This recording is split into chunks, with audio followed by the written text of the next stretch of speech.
Now at 10, a touching reunion. How a dog made its way back to its owner after a serious car crash as we meet the family who helped save the day. New clues tonight from police in their search for Fox 12's Most Wanted, who left a man badly hurt after a hit-and-run crash. We hear from the victim's family, who says it's been a long road to recovery. But first, a new law could make it easier to go after a former doctor accused of sexually abusing clients. We hear from some of the alleged victims as we break down the case. Good evening, and thanks for joining us on the 10 o'clock news. I'm Pete Berryman. And I'm Rielle Creighton. First on Fox Tonight, an update to a disturbing case that we've been following for some time. Clackamas County prosecutors are now asking the state to take over in the investigation of a former West Linn doctor accused of sex abuse. Fox 12's Dylan Scott joins us in studio with more on how this affects the case and what makes this situation so complicated. Dylan? That's right, Pete and Rielle. Good evening. Part of the complication comes from previous Oregon laws that made prosecuting doctors like David Farley extremely difficult. But with Senate bills now in place to address gaps in sex abuse cases, victims and counsel connected with these allegations hope they'll soon get another chance.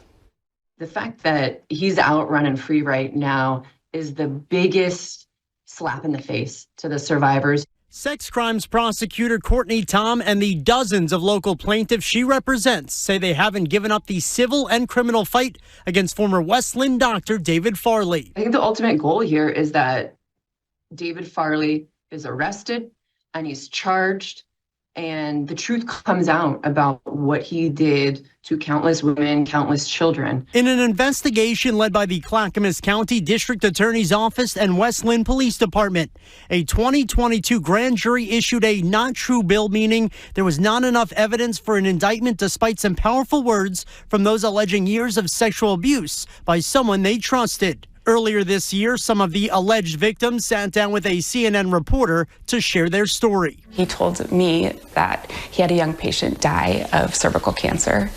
And so he wanted to check all his patients starting at a young age. I remember laying there and thinking, what's going on? And then he hurt me. It hurt really bad. And it made my whole body jump. While the Oregon Medical Board revoked Farley's license to practice, it wasn't until Senate Bill 974 passed regarding sex abuse laws that many felt they'd have a second chance to prosecute. This week, that took a step forward when DA John Wentworth sent a letter to Oregon Attorney General Ellen Rosenblum, essentially citing legal and factual difficulties as the reason the case faltered and asking them to pick up where they left off. If that's what he truly felt, why has he waited years to request assistance from an office that could do it? Meanwhile, the DOJ hasn't signed on just yet, saying they'll first review the matter and determine if there's a basis for prosecution. Some difficult words for the countless patients still waiting for David Farley to see his day in court. My neighbor Lisa, she popped over one day and she said, kind of out of the blue, hey, have you ever had a weird experience with Dr. Farley? And immediately I knew. Get him off the street so he can never harm another child is our goal, the one goal that we've been after now for 4 to 5 years.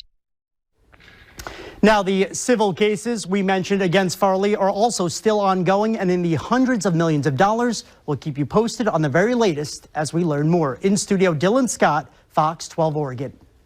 All right, Dylan, thank you. Police are searching for potential victims after a man was arrested for allegedly assaulting employees at 2 spas in the Gresham area. Fox 12's McKenna Marks reports with the latest update on the case.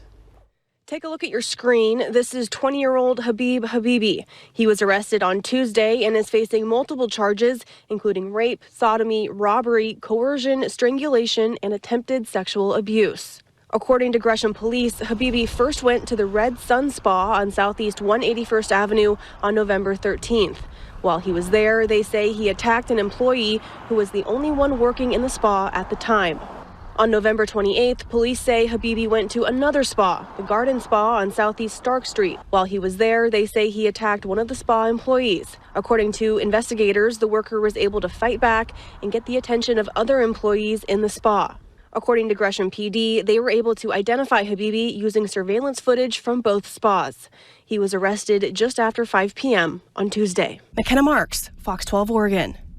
Well, detectives are concerned that there may be other similar attacks involving Habibi that have not yet been reported to police. If you have any information about it or other similar attacks, you're encouraged to get in touch with the Gresham Police Department. For the first time, we are hearing from the husband of a woman hit and killed by a DEA agent in Salem while she was riding her bike. This comes just over a week after a federal judge dropped the case against Agent Samuel Landis in a preliminary ruling. The crash happened on March 28th of last year in Salem as 53-year-old Margane Allen was riding her bike home from work. Home security video from that day shows a black pickup truck driven by Agent Landis running a stop sign moments before striking and killing Allen. According to court documents, Landis was conducting surveillance of a suspected fentanyl dealer. Last month, a judge ruled that Landis has immunity because he was acting as a federal agent at the time of the crash. Today, Margane Allen's husband released a statement saying in part, quote, "Although not intentional, this was not an unfortunate accident. His driving behavior was like playing Russian roulette with his vehicle aimed at the public. In my opinion, his driving behavior was unjustifiable for him or any DEA agent and resulted in a criminally negligent homicide." The judge did note that this ruling was preliminary and that an official ruling would be published in the coming weeks. Fox 12's Most Wanted left a motorcycle rider seriously hurt nearly a year ago, but now investigators have released new images to help solve the case. The hit-and-run crash happened last New Year's Eve in Gresham, and the victim is still on the road to recovery. Fox 12's Leslie Dominique spoke with the victim and his family about his recovery effort and the justice that he still hopes will be served. In just 1 year, a lot has changed for the Blackburns. There is no going back to how things used to be for us. This is our new normal. It happened on Division Street, New Year's Eve 2023. Angel Blackburn was riding his motorcycle in this area when a red Chevy Sonic rear-ended him. He was knocked off of this motorcycle you see here, and the other driver fled the scene. This video from Gresham PD shows the suspect and passenger abandoning the Sonic. But new footage released by the department Wednesday shows a different perspective, this time from a doorbell camera. Police say the passenger can be heard calling to another passenger, quote, Gio or Tio. Also new to the public, the face of a person of interest caught on surveillance video from a nearby liquor store. Investigators say they found a receipt from the store in the suspect vehicle. It puts it even more into perspective now, like they knew what they were doing as they were walking away. But the Blackburns couldn't walk away from what happened that New Year's Eve. Angel underwent intense surgeries to his spine and ribs and still could hardly walk. Definitely took away a lot of freedoms and I have to be more dependent on friends and family to kind of help me. Now I have to use like leg braces and then like a walker, for a four-wheeled walker. But his wife Audrey says it's really crazy to see like how far he's come since the beginning of the year. The next steps for Angel are physical therapy and at-home workouts so that he can get back on his feet. Yeah, they do that all the time. While they do want justice, what Angel wants more is just be able to, play with my kids like I used to. Okay. You guys are crazy. If anyone recognizes the suspect, passenger, or person of interest from the liquor store, Gresham PD asks that you contact their tip line listed on your screen. In Gresham, Leslie Dominique, Fox 12 Oregon. The Clackamas County Sheriff's Office is investigating a small plane that had to make a hard landing. Take a look. They tweeted out these pictures earlier. Officials say it happened shortly after 2 o'clock this afternoon near Trout Creek and the North Fork of the Molalla River. They say no one was seriously hurt during the emergency landing. It was caused by a partial engine failure, we're told. An Army National Guard helicopter was able to airlift the people inside the plane to Malino Airport. The Sheriff's Office will release more details, and we, of course, will keep you posted once we learn more. Okay, let's turn to your weather now. Checking with Fox 12 Chief Meteorologist Mark Nelson. And you know what? He said there might be more sun. Yes, there'll be a little more sun tomorrow. Okay. A little bit on Friday. Okay. Maybe a little bit next week. Gets better and better. Yeah, I mean, we just had the first 4 days of December sunny. Yeah.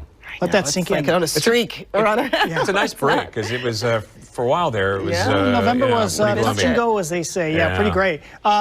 December on average is our coldest and cloudiest and wettest month. So that's actually kind of a nice bonus here. 40 degrees now. That east wind is blowing out on the east side of town. So that's keeping us at 40 at the airport and also in Troutdale. But calm outlying areas down in the 20s now and low 30s. So it's going to be a cold night again. You see the wind gusts right now, gusting 30 to 40 out there at Troutdale, 15 to 25, let's say, in East Portland. You probably noticed if you're commuting across the Glen Jackson Bridge, it was windier today. Gusts between 20 and 30 up there, and big wind out in the gorge, gusts over 70 out at Corbett and Crown Point this afternoon. It looks like it may have peaked now, and it's probably going to begin dropping off as we go through the next 24 hours. But cold fog in Salem, 29 there. So today the fog did clear. It went quite a bit farther south. I mean, only the east side of the valley, south of Salem, was still stuck in the fog. And of course, the Columbia Basin still jammed it with a pretty deep fog. And after dark, you can see it even spreading a little bit deeper there, up to about 4,000 feet. So that wind gust to 76 at Crown Point, that was the coldest and the windiest conditions we've seen this winter out there. That will continue on the east side tonight. 20s again in the outlying areas where it stays windy in the 30s. So tomorrow morning, I don't think I changed this graphic much from today. Just a spot or two of freezing fog. Most of us are clear, or some thin high clouds. Might be a really pretty sunset. Beyond that, we've still only got 2 wet days in the 7-day forecast. And one of those is looking, let's say, less wet than it was 24 hours ago. So that's ahead of my first alert forecast. Fighting to keep tradition alive. Why a confederation of local tribes is pushing back against a power company's proposal to condemn part of the Willamette Falls. Manhunt underway. The shocking murder of a company CEO caught on camera as police try to track down the gunman and determine their motive. And later, from stress to support, we check in on some local groups where parents are helping each other feel less alone as they deal with the ups and downs of raising kids. You're watching the 10 o'clock news. First, live, local. Oh my God. Today, oral arguments began in a case that's been years in the making. It concerns a tribal fishing area at Willamette Falls. Portland General Electric is seeking to condemn that area over what they say are safety concerns. Fox 12's Carly Olson has the story. On Wednesday afternoon, members of the Confederated Tribes of Grand Ronde gathered outside of the federal courthouse in downtown Portland to raise awareness about the dispute surrounding Willamette Falls. They say that by condemning the area, PGE is taking away a crucial cultural ceremony that they have a right to perform. It is the right thing for our tribe and our people to return to this river. The beats of a drum mirror the passion felt by the Grand Ronde tribal members on Wednesday as they waited for answers on an issue they've fought over with PGE for years. I just don't understand why PGE too now feels that they need to condemn land at Willamette Falls after they've been there for, 150 years or so. Tribal members have treasured Willamette Falls for generations as a source of sustenance and ceremony, such as harvesting lamprey and fishing for salmon. They have authorization to fish there under the Oregon Fish and Wildlife Commission. But under the Federal Power Act, PGE has the power to condemn property in order to carry out operations at their hydroelectric station at the falls. And they sought such a condemnation of the falls area itself in 2022.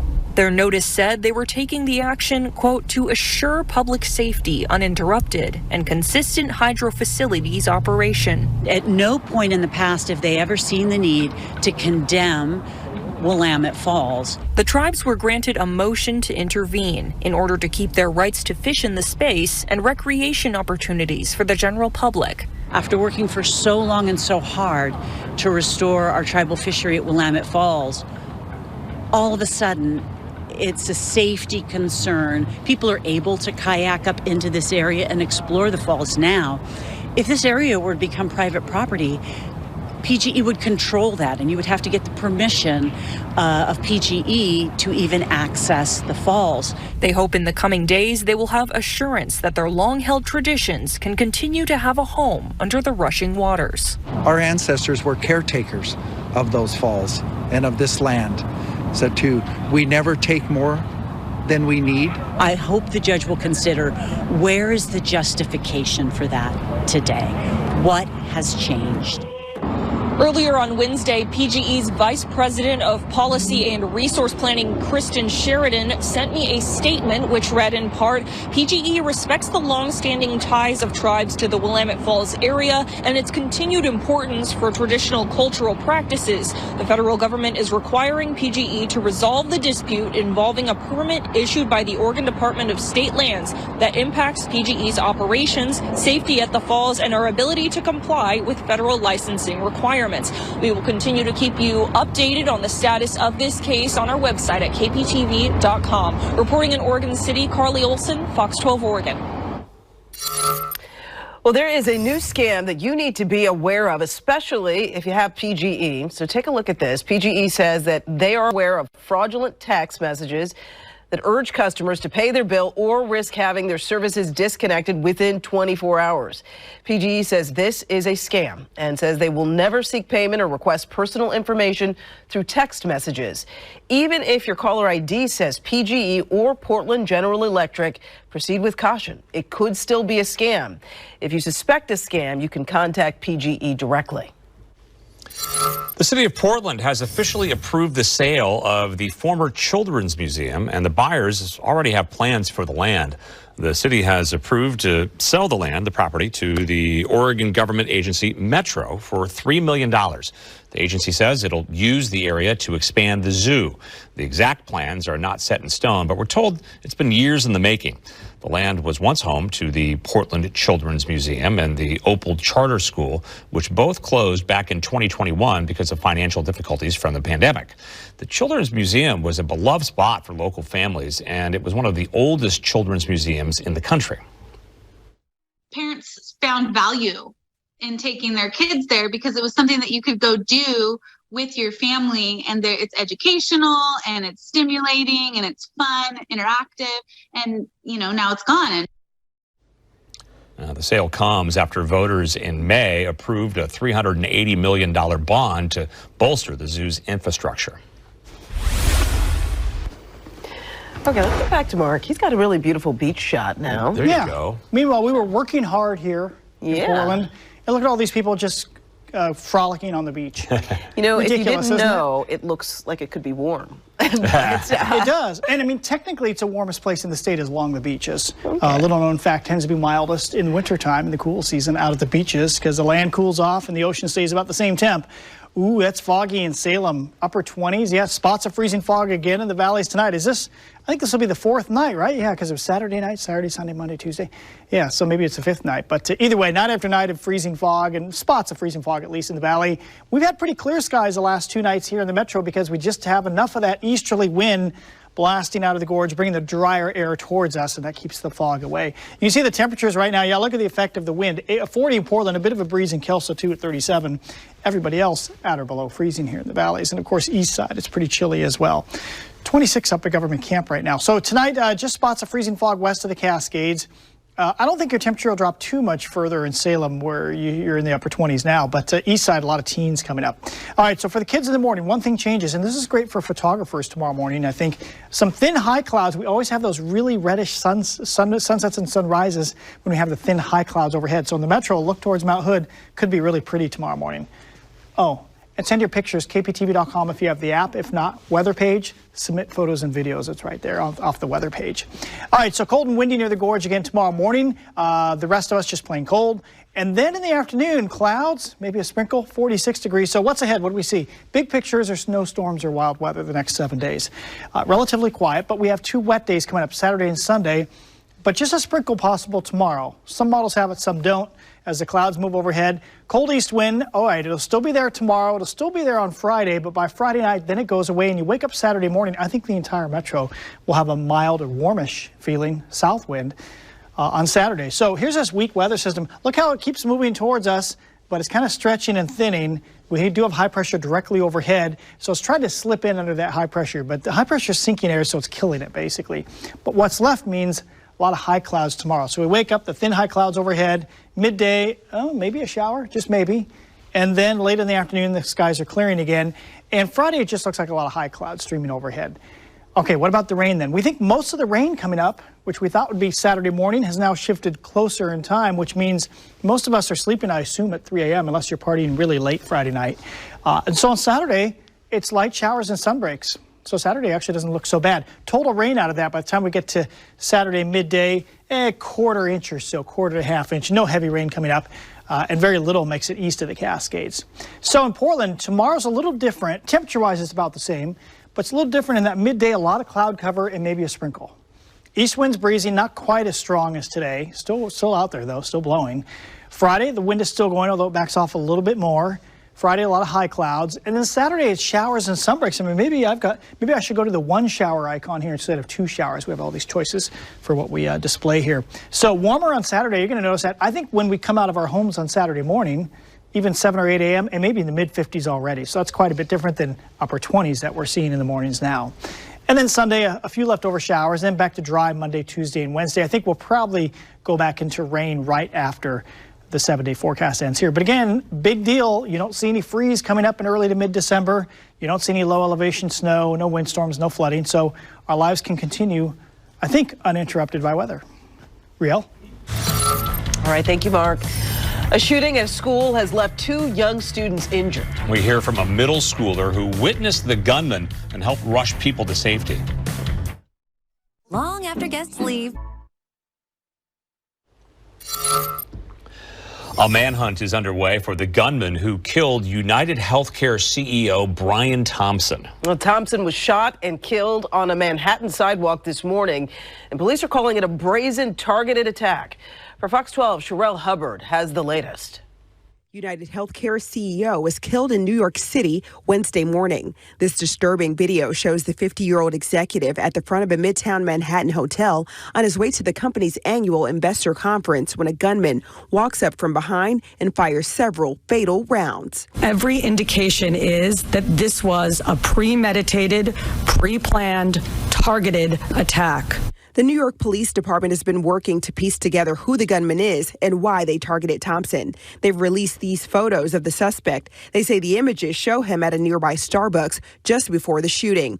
This all happened just blocks away from Rockefeller Center, where droves of people are expected to attend the Christmas tree lighting set for Wednesday. This is a terrible event, but we're going to go on, and people are going to enjoy the tree lighting tonight. Police are working to reassure people that the city is still safe and the lighting will go on as planned. Detectives are reviewing area video and digging into a cell phone recovered near the scene as they search for a motive. The shooter ran from the scene, then grabbed an electric bike, heading into Central Park. NYPD is being as thorough as they possibly can. They want to collect every piece of evidence. In a planned, a targeted event, there's a lot of evidence of planning ahead of time. They want to collect that. I'm Sherelle Hubbard reporting. Well, police determined that this was a planned attack because they say the suspect was laying in wait for the victim. He also used a silencer on the murder weapon, and he took care to have his face mostly covered. Police are hopeful that the cell phone or e-bike will give them more clues. A shooting at a California elementary school left 2 kindergarten students hurt and the suspected shooter dead. It happened early this afternoon in Northern California's Butte County. Authorities say they received a 911 call about a shooting at the Feather River Adventist School near Palermo. Deputies arrived to find a man believed to be the shooter dead with a self-inflicted gunshot wound. 2 students were shot. Boys ages 5 and 6 years old. No word on their current conditions. A middle schooler recounts the moments she knew that she was in danger. And you heard some gunshots? I did. I also saw the shooter go across a window, like pacing back and forth. And then we were running to the gym. I looked back and I saw a shadow with a gun, so I told most people to run even faster. The Butte County Sheriff's Office says they don't believe that the shooter has a connection to the campus. Meantime, Wells Fargo has just announced layoffs impacting hundreds of local workers. Today, the company announced that the layoffs from 2 of its facilities are here in Oregon. It is impacting about 500 workers in Hillsborough and another 221 in Salem. Wells Fargo says every employee will get a 60-day warning before being laid off, and they will be done by the end of next year. It says that it's committed to supporting displaced workers with severance, career assistance, and other services. It's unclear what led up to the layoff announcement. I think a lot of moms too, just feel maybe isolated or kind of lonely at times. We feel so alone, and yet we feel so watched with the social media and everything, and we feel so scrutinized. A safe space to share the highs and lows of parenthood. As part of our well-being revolution, we hear from both moms and dads joining together to ease some of the burden that comes with raising a family. After careful review of medical guidance and research.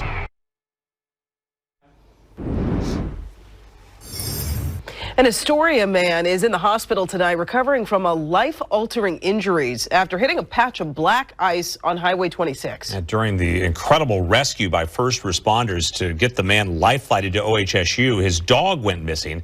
Tonight, Fox 12's Amel Elhel shares with us the miraculous story of how they were reunited. If you weren't here last year, this is how it's going to go. Gummy candy, you're going to go to one table. If you prefer chocolate, you're going to go to the other table. Here on a Thursday night at a Beaverton church, connections are being made in real time. I love that so much. An unusual way to break the ice in a room full of women. Some strangers, some close friends. Tonight's activity, friendship speed dating. And then there's my husband, who's more of a chocolate guy. Lighthearted conversation starters. And so he will carry chocolates in his pockets. And I'm like, yes! that can lead to deeper discussions. The goal is to talk with someone you otherwise wouldn't, hopefully make a connection, and maybe even spark a new friendship. These women are all different ages, live in different cities. Some work outside the home, some don't.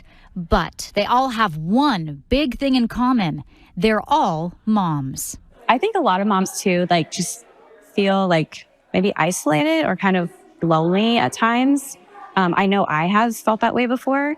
And this is a really special opportunity and community where I can just show up, you come as you are, and you can have these really authentic connections with moms. The group is hosted by the Mom Co., short for the Mom Community. This is the Beaverton branch. Moms get together a few times a month for different activities like movie night, craft night, or a potluck. Sometimes kids are included too. And for mom of three, Melissa Hoglum, the meetups are worth the hour drive in rush hour traffic. And you can connect with, moms about things that you're going through, that you find out, hey, I'm not the only one going through this. Other people, are experiencing the same thing in their families. Rachel Bruner leads the group. We see moms from single moms to moms of 5 but they're all just wanting one main thing, which is connection. She says the bonds they build are important, especially when life gets tough. My son had a seizure and it was terrible. It was scary. I found myself in the ambulance and I was texting my table group from MOPS and I just said, this is what's going on. And then all the weeks to follow, I had meals at my door. My daughter had play dates lined up. And literally women who I had met weeks prior had created this entire system to support myself and my family. And it was just incredible. And that's what we are here to do for each other. A lack of support is one of the reasons the U.S. Surgeon General issued an advisory over the summer, calling parental stress an urgent public health issue. On the laundry list of stressors for the modern-day parent, youth mental health. Nearly 3 in 4 parents say they're extremely or somewhat worried that their child will struggle with anxiety or depression. Also keeping parents up at night, increased financial pressure, and ironically, sleep deprivation. With 41% of parents saying most days they're so stressed they cannot function.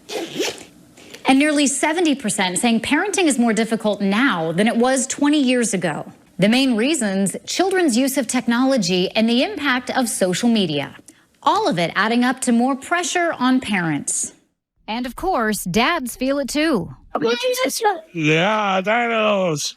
I think isolation is the biggest piece. We feel so alone, and yet we feel so watched with the social media and everything, and so we feel so scrutinized. And when we have that community around us, we realize it's not that big of a deal. And we watch having that community of others and watching others scrape their knees and make mistakes. It doesn't feel so heavy when we make ours.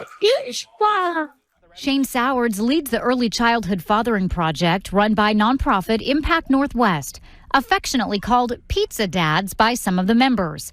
The men and their minis get together every Tuesday for dinner and a hangout. We don't have an agenda except for having a safe place for dads to be dadly, to play with their kids, to ask questions, and to interact. This colorful classroom, tucked in the back of a community center in Southeast Portland, serves as the backdrop for dads of all kinds to connect. We have working dads, we have stay-at-home dads, we have dads of 5-year-olds, dads of 10-year-olds, dads of infants. Joshua Boren brings his 2-year-old son each week. Being able just to talk to dads and ask some questions about certain things, like where we're coming up on things like toilet training, just think what should we expect? Just having a space to be with other people with dads is really great, that are in the community especially. And he says it's helpful having a support system of dads who can relate to the challenges of fatherhood.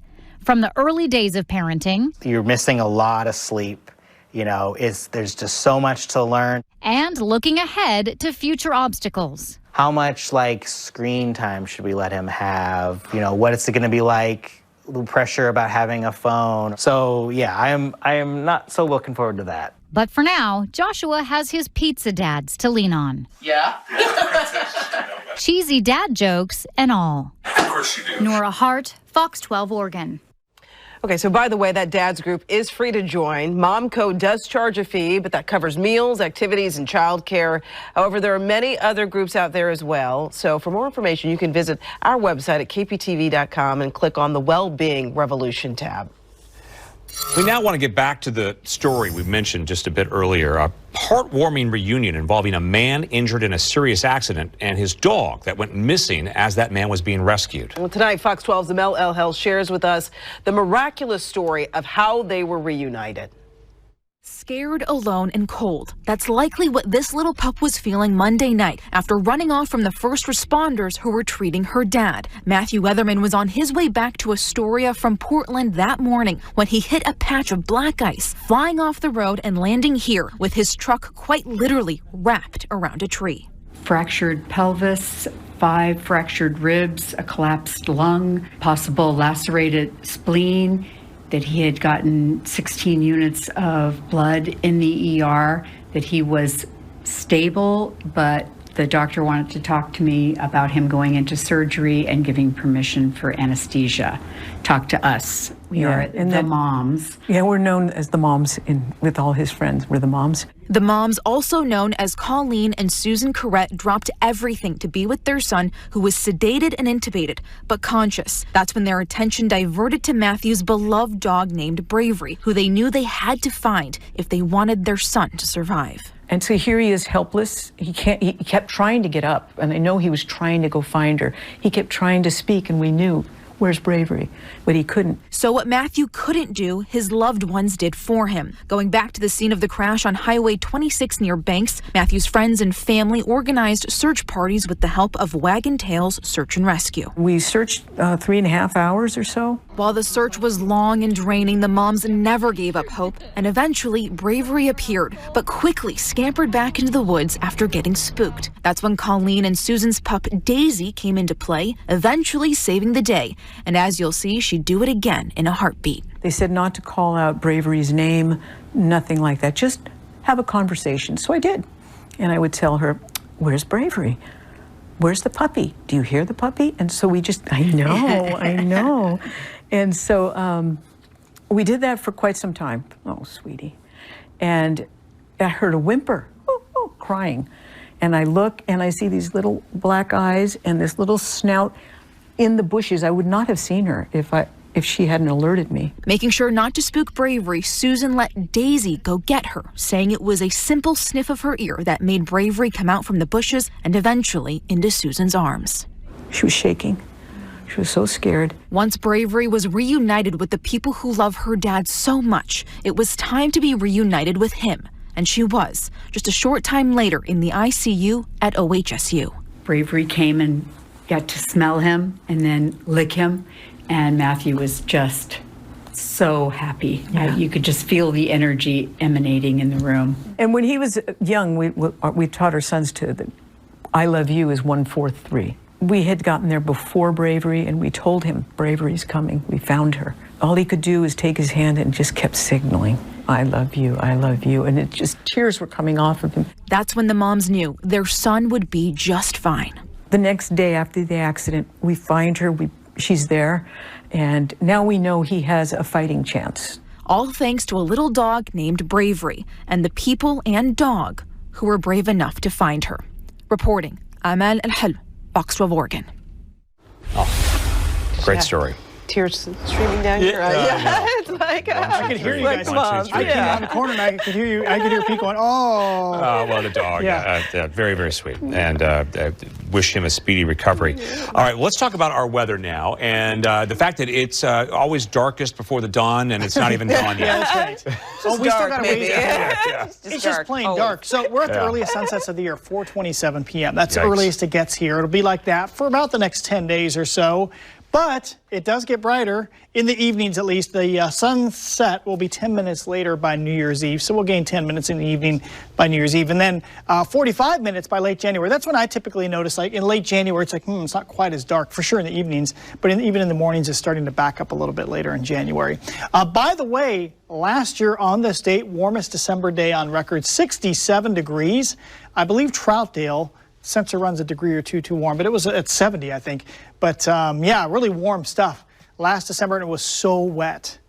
We had 3 pretty dryish Decembers, at least 2017, 2019, 2018 kind of, and then about average in 2020, then 3 really wet Decembers recently. This year, very different. So far, of course, we could make it up in the latter half of the month easily, but this first half of the month definitely drier than normal. And tonight's going to be a chilly one, 20s in the outlying areas and in the city where it's calm.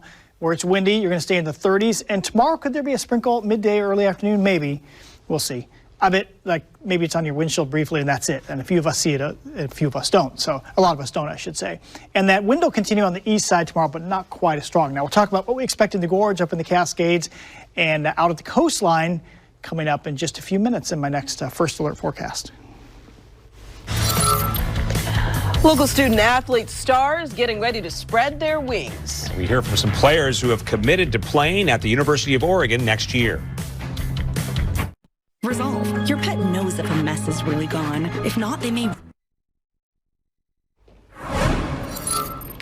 The Ducks may be playing for the Big Ten championship against Penn State on Saturday, but Dan Lanning's Oregon team is always looking forward. Fox 12's Nick Krupke caught up with some local high school seniors on early National Signing Day, who will soon don the green and yellow for the U of O.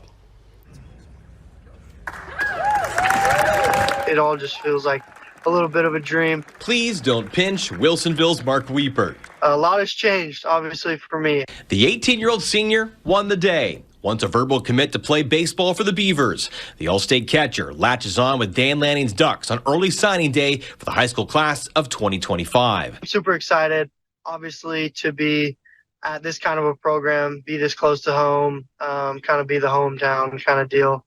It's so cool. The dual sport star shined the brightest with an OSAA finals record of 8 total touchdowns last Friday to cap his first year at quarterback of his beloved back-to-back 5A state champion Wildcats. Just like a booster, you know, it makes you want to work even harder and do more stuff. It's exciting. While Duck baseball could be a thing for Mark in the future, too, Weepert will be joined in the now in Eugene with another late local flip. Central Catholic's offensive lineman, Zach Stakowski, went from a verbal to Washington to a signed, sealed, and big delivery for the Ducks. It just came down to the people. You know, as my relationships grew with both sides, you know, I feel like I would have succeeded at either school. I just think, you know, Oregon kind of had that, you know, extra stuff that Washington doesn't have, and it just felt like the best place for me.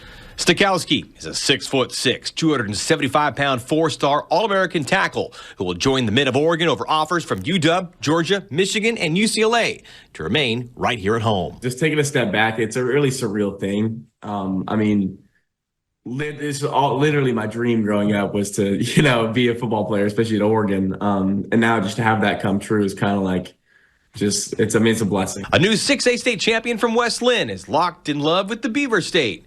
Jake Nurmoil is an all-state O-lineman, standing 6'4" and 3 bills from the Lions, who's committed to Oregon State. His dad, Chad, was a Duck. With the other commits that are going there, I know all of them very, very well. I've had the chance to meet all of them, and I'm excited with kind of the group of guys that we're going to have. And I'm excited about what Coach Devan is bringing and how he can form us into be better young men and football players. And I think that is kind of the reason that I've mainly stuck with Oregon State, but also the fact that, like, it's a smaller town. Everyone's all about football there when the football game's going on. And I think that's what, for me, is the leading factor. Congrats to all the kids signing for that next step in sport and life. Reporting on early signing day, Nick Krupke, Fox 12 Oregon. Okay, yeah, big game for the Ducks coming up on Saturday against Penn State. But it's indoors in Indianapolis, so we don't need a weather forecast. I know, it's like, wait a minute, it's kind of cold back there. Yeah, really cold. Indoors. Okay, so we're good. It's funny when we get this easterly wind in the cool season in the winter. In most times, about 2/3 of the metro area is not affected. You both, I know you both. We don't need to share addresses, but I know. Right. Personal addresses. No one's coming to your house. But you both live in pretty calm areas most of the time, right? Yeah. I'd say so. But if you live on the east side, like Fairview, Troutdale, Camas, Washougal, you often get nailed by that cold wind. And you can see it still gets into 33 at Troutdale, 60 to 70 out there in the gorge. It's not quite as strong as it was earlier, but it's going to keep going for a couple more days here. East Portland and Gresham generally gusts between 30 and 40 today. Troutdale Airport down on the flat there had a gust of 44. It tends to be windier up on the hill in Troutdale. 57 up there, that's up by the college. And then Corbin and Crown Point both 70s. In the past, typically, until they changed the wind sensor, at Crown Point would be significantly higher than the Corbett sensor. That one hasn't moved. So my guess is this runs maybe like 10 miles per hour, too slow. And I did see one report of a gust to about 90 miles per hour out near Crown Point. Just saw that on Twitter a few minutes ago. All right, so tomorrow, coastline, a little bit different. We get some clouds, a shower or two. That's the one place where I think there's a decent chance for a shower on the north coast. I mean, like 1 or 2 showers, that's it. Maybe just dry on the central coast. Here in the valleys tomorrow, we have an outside chance for a sprinkle. It's really a stretch. I'm really stretching for that one, but maybe a sprinkle. Kelso down to Portland. I think the rest of you dry, and probably most of us up here dry too. A lot of freezing fog, so that's going to hold you down to around 40 for high temp at Albany, but about 48 or 49 here in the metro area. Sunny and windy at the west end of the gorge. Actually, not sunny, partly cloudy, I should say, and then cloudy out at the east end. East winds, just a gust to 60 instead of this 70 to 80 mile per hour stuff. Mainly sunny on Mount Hood. About 48 at Government Camp, just a lot of high clouds streaming overhead. And then east of the Cascades tomorrow, a lot of, this hasn't changed in 3 days, clouds and freezing fog to the north. The southern part of Central Oregon is warmer. And then you go over to the east, a lot of sunshine in the afternoon at Baker City, Burns, and LeGrand too, although you have that southeast wind blowing at LeGrand, which makes it feel colder, or we do have it. We'll have more of it tomorrow, I should say. So sprinkles possible about midday or early afternoon tomorrow, 46 for high, breezy east wind unless you're on the west side or south side or up in north metro. I think the thing you're going to notice about Saturday is it'll suddenly be warmer. It looks like the warming comes in during the night. So actually temperatures hit about 50 on Friday. They just sit there or rise during the night as the wind goes southerly. And we wake up at maybe in the mid-50s already on Saturday. Saturday could be one of those days where the high temperature is like at 7 or 8 or 9 a.m. And then it cools back closer to 50 later in the day. Sunday, high around 50 with scattered showers. Notice neither Saturday or Sunday are like soaking wet all day sort of things. Just off and on showers. And then Monday looks dry, Tuesday looks dry, Wednesday looks dry, and I think just about every one of our models has rain just beyond that, kind of starting up again about Thursday of next week. Hey, we've got more news coming up right after the break. You need to sell your home? We're PD. Watch Fox 12 Oregon's first live local coverage with your Hulu Plus live TV subscription. Let's get right to Andy Carson and a look at our forecast. Just search Fox 12 to start streaming. Okay, so before he gets in his sleigh to deliver toys, Santa took some time out to update his driver's license this morning. Santa made a stop at a DMV in Southeast Portland to get his real ID. While Santa spends most of his time at the North Pole preparing for the Christmas season, did you know that he also owns a home in Christmas Valley right here in Oregon? And as an avid traveler, Old St. Nick wants to make sure that his license is real ID compliant before the May 7th deadline next year. After that, you won't be able to fly domestically without a credential that meets federal requirements. And that includes a real ID or another document like a passport or an immigration document. DMV officials say now is the time to renew. We don't want people to get caught not knowing and not being able to get on a flight come May because they haven't gotten their real ID. So we want people to know, and it's a great time with Santa. Avoid the rush coming in May. Get your real ID, or at least make an informed choice about what you want to do to be able to get on a flight. About 2 weeks. Well, it takes around 2 weeks from the time when you register for real ID to arrive in the mail. That's something to keep in mind when planning any trips. A California biologist is giving away his butterfly collection, and it contains more than 60,000 species. For more than 70 years, 92-year-old Sterling Mattoon studied and collected all kinds of species of butterflies. His collection will soon make its way from California to the world's largest center for butterflies in Florida. I've got lots of things to do yet in my life, and but the collection will be where it's safe and should be, and I'll be happy. Now, he says that his collection will be valuable to scientists as they continue to study the graceful insects. The collection has been appraised at $200,000. Now take a look at this. The baby rhino at the Oregon Zoo is celebrating his first birthday. Tamu is a big boy, weighing in at just over 1,000 pounds. According to the zoo, he's growing in confidence as well, although he still keeps close to his mom, Josie. Still ahead, the big award for a local nonprofit and how it helps young people who are on the streets try their hand at music and art. Plus, an update to a disturbing case involving a former Oregon doctor accused of sex abuse. Why prosecutors are asking the state to take over the case.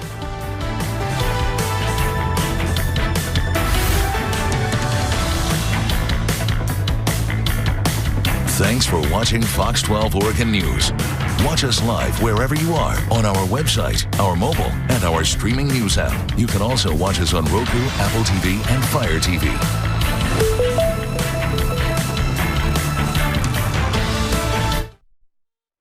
Wash dishwashers use.